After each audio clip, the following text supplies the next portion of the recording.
L'homme n'a pas encore la capacité de contrôler parfaitement son esprit car il n'est pas totalement équilibré dans ses émotions et son mental.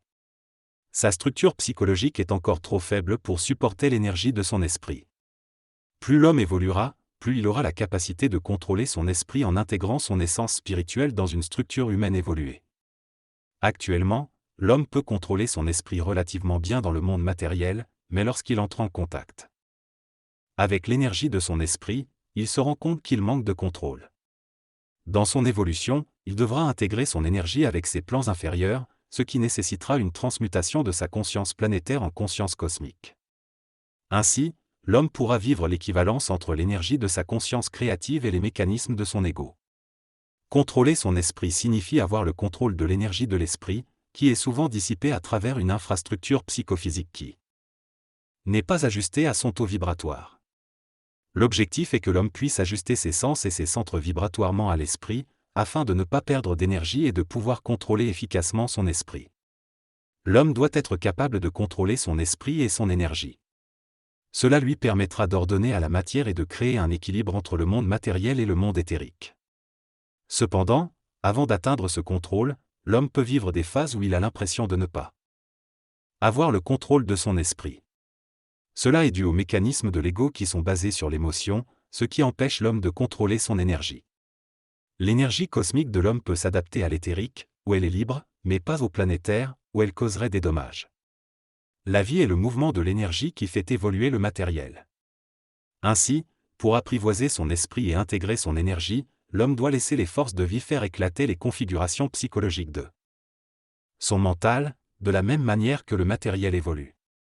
Cela créera un nouvel espace-temps appelé l'éther, et l'homme pourra atteindre un stade supérieur d'évolution en devenant un surhomme cosmique. Dans ce texte, il est question de l'évolution de l'homme vers un nouveau cycle d'évolution. Il est souligné que la vie doit transformer le mental de la même manière qu'elle transforme la matière.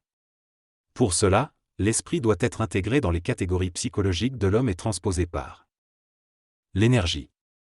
Cela permettra à un nouvel homme, avec un nouveau corps, d'émerger sur Terre et de créer une nouvelle dimensionnalité de conscience.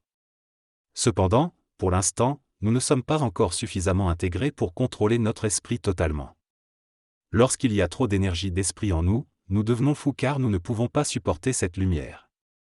Néanmoins, avec le temps et l'évolution du mental et de l'émotion, nous finirons par contrôler parfaitement notre esprit.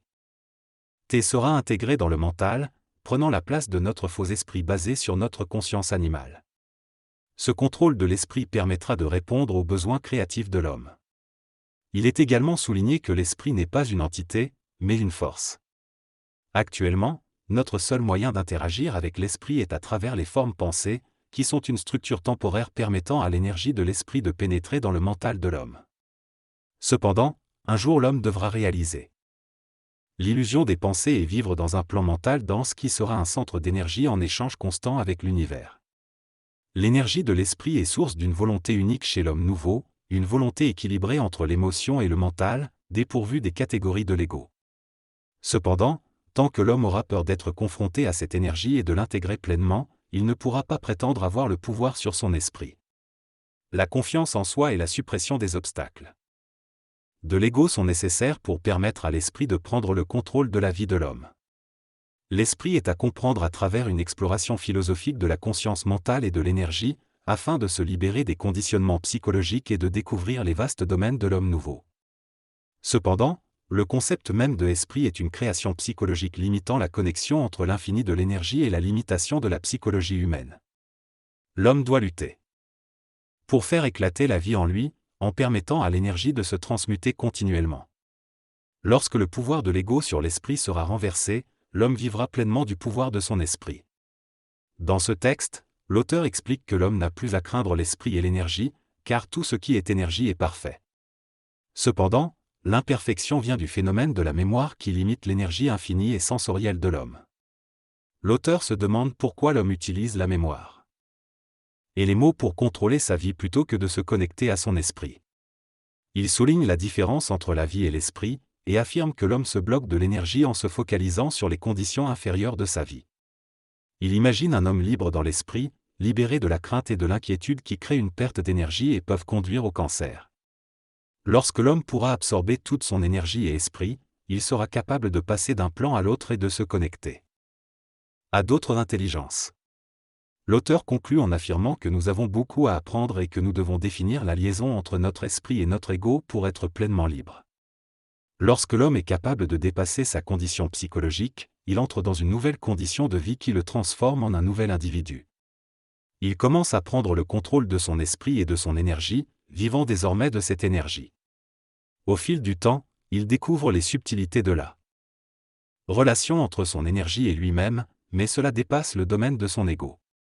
Ces subtilités font partie du mouvement subtil de l'énergie à travers ses plans et sa conscience, indépendamment de l'ego. L'homme doit apprendre à travailler avec l'énergie de son esprit lorsque celle-ci se manifeste. Si l'énergie de l'esprit ne se manifeste pas, c'est que ce n'est pas le bon moment. Cependant, l'homme ne doit pas s'inquiéter lorsqu'il se repose et que l'énergie de son esprit n'est pas présente. À témoigne d'une inquiétude, d'un ego et d'une crainte qui l'empêchent de bénéficier du repos de son esprit. L'homme aura un jour le pouvoir et le contrôle de son esprit, mais cela ne sera pas le même pouvoir et contrôle que celui qu'il croit avoir en tant qu'ego. Il s'agit plutôt d'une harmonie et d'une relation avec son esprit. L'ego doit être suffisamment équilibré dans cette relation pour vivre en parfaite harmonie avec son esprit, sans avoir à le contrôler constamment. Cependant, il peut toujours utiliser son esprit lorsque cela est nécessaire. L'auteur explique qu'il a le contrôle de son esprit lorsqu'il parle et déchiffre les mouvements de son esprit à travers le mental cellulaire. Il peut exprimer ce qu'il veut dire et révéler les mystères de son esprit. Il affirme que l'esprit est une illusion, une façon pour l'homme de se familiariser émotionnellement et mentalement pour avoir la sensation d'être. Il ajoute que lorsque l'homme aura dépassé cette illusion, il pourra passer instantanément par son mental vers un monde parallèle. Il affirme également que l'homme est un Dieu, une infinité, et que la perfection réside en lui, dans une constante absolue qui englobe le mental, l'émotion, le vital et le physique. En conclusion, l'auteur affirme que l'homme pourra un jour contrôler l'énergie de son esprit, en utilisant celle-ci pour parler et agir. Cependant, cela nécessite un niveau de conscience avancé et il est essentiel de ne jamais agir à partir d'un ego non équilibré. L'ego-énergie est l'ego qui n'est pas impliqué dans l'état émotif et mental, c'est-à-dire une forme d'ego qui se détache de ses pensées et émotions. Le rôle de l'ego de l'homme de demain est de rendre quelque chose de silencieux dans le monde. À mesure que l'homme évolue, il doit apprendre à contrôler son esprit et à réduire l'inquiétude, car celle-ci crée une brèche entre l'esprit et l'ego. Lorsque l'homme sera capable de faire sauter l'irrationnel dans sa conscience émotionnelle et mentale, il pourra bénéficier de ce qui est rationnel dans l'esprit, ce qui deviendra l'impossible d'aujourd'hui. Cela lui permettra de vivre le contact avec l'intemporel, de vaincre les obstacles qui le séparent de l'esprit et de vivre une nouvelle vie en équilibre entre l'émotion et le mental. L'homme possède en lui un aspect de sa nature qui le fait vieillir, perdre de la force et de la vitalité, jusqu'à la sénilité et la mort. L'énergie dont il parle n'est pas contrôlée, provoquant parfois des excès. Il affirme néanmoins être capable de contrôler son énergie tout en laissant résonner sa voix pour éveiller les esprits. L'homme est conditionné à être choqué pour apprendre, il ne peut apprendre que par ce choc. Il évoque une roue à mettre en mouvement dans l'homme, qui fait partie d'une nouvelle conscience. Il est impossible de parler à l'homme dans le calme et le silence car il reste indifférent. Il faut des paroles chargées d'esprit, qui influencent son mental et ses émotions, au point de neutraliser son ego et de remplacer sa faculté de penser par une autre de percevoir les aspects mentaux et émotionnels de l'énergie. L'homme doit apprendre à sentir son mental et ses émotions avec son énergie, plutôt que d'utiliser la catégorisation mentale pour percevoir l'énergie. Lorsqu'il maîtrisera cela, il aura le contrôle sur son esprit et pourra empêcher les interférences entre la vie terrestre et cosmique. L'homme cherche à trouver sa place psychologique dans le monde. Est-ce qu'il commet une illusion en cherchant la connaissance?